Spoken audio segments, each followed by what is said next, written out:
Egbamie nusrɔ̃m kukum ɖe abalɔlɔ ŋu alo abadede. Abalɔlɔ alo abadede si ke yevuwo gblɔ be local mat. Local mat. Ta meɖeku ɖe aba eki aleke mi yɔnɛ? Maybe ketiba. Ketiba. Egali amewo zãna alo enukonye wɔna le ko? Amewo zena ne kuku. Okay. Wo va ƒle. Okay. Koko aleke? Efie be ne wo gbe kuku esie na le yi. Oh. Ta mi no yon be kokoba. Kokoba. Okay. Ta fie ba mo tsona le blue me va ƒle na alo mi o dege ko? Wo ƒle na le ge tsɔ ye blue. Le gbɔsɔsɔ me alo vi? Le gbɔsɔsɔ me. Ebe dezi wama ade. Dezi wama ade ma de ɖeka nene wɔ dezi wama ade. Ame weve. Oh, okay. Ɖeka ame weve enye dezi ɖeka. Oh, okay. Ke apart from cocoa, o sena cocoa le dzi kran be still amewo le zã mlɔna dzi kpli tɔtɔ. Wo zãnɛ. Ta nunye wo dɔna ne wɔna no alo enukonye ne no ɖeka la ƒe me va ƒlena. Wo dɔna. Azɔ ane ɖeka tɔ va ha me dzre ne. Oh, okay. Ta ɖeka ne mi wɔ kran ne mi dzre ne. Mi dzre na ro tesi. Oh, okay. Me di ankpa ma lo xɔ asi ankpa. Oh, yo da lo kita. Ye na va yi ne ma. Oh, okay. Ke chan ne mi dzre na afie. Cha mi dzre na se wosi. Ah, okay. Ta mi to ba wu na keti alo ya ne mi ƒle na la sime kafi ava de. Mi va yi no ƒle. Ebi ne mi do mi va ƒle na la mi ongo. Okay. Ƒle ka ha. Ye ka e bi ƒle na la si. Ko ya ho asi ne ma. Ya ho asi. Fosi. Okay. Ka fi la na onye ba ma de be hie na ba ya de. Gbɔsɔsɔ ma de. Ale ka o ga fi aka de ŋu. Fie bi mi la yi mi sugo. Ta ne bi ne o meten de dege wa ne be meten de dege wa de ne ma wa. Fie bi ana no vi wo no anya. Oh, okay. O di ke mi kata mi pass ko ke ede. Okay, efe mi wa be company alo ha bobo na. Mi no be ha bobo. Oh, okay. Okay.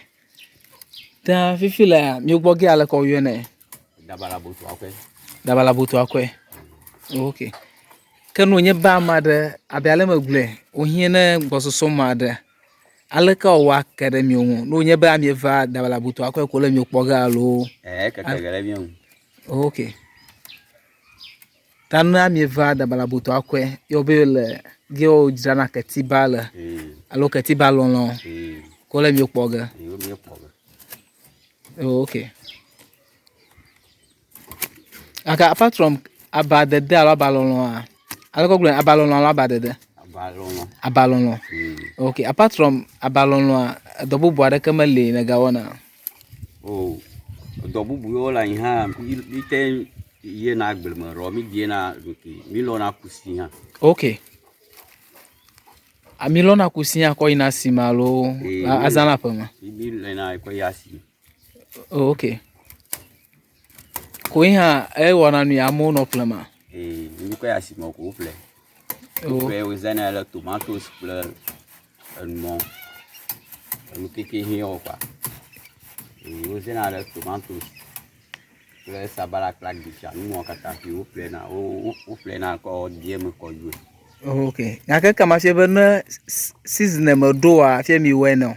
Ne season me do yi. Bi we na de la yin. Okay. Ne season ba ka pa mi agire. Oh, okay. Okay. Kana season me do plan season do de e ka e ho na sia o na season do ye ho na sia lo na season me do ye ho na si. Season me do yi mo ho na si. Oh, okay. Season do ye ka ho si. Okay, if you time Miami o ga no hihie ne. Oh, okay. Akpa. Ka fi fila no nya ba amada ha be asranle ulon na ba. Ya made bi asran fi fila lo de via de bi o ale na le won enyankpo na alo je enwe ji asran de bi ti fie na Mi te fiege. Tiene. Konya dodo ka ole hu. Dodo ele unye be. Romi wona abatie. Okay. Keke wa no pe mi we asire ke tiele ntine. Okay. Kafa afie. Okay.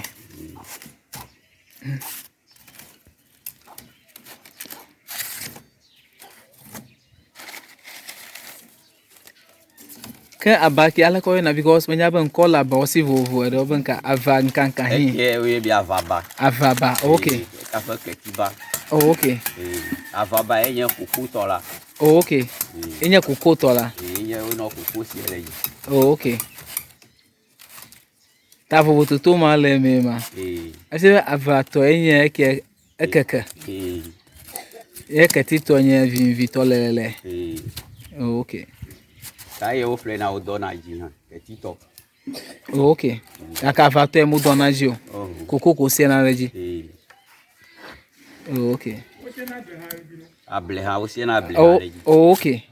Ta menye kokoko. Oh, okay. Akwa.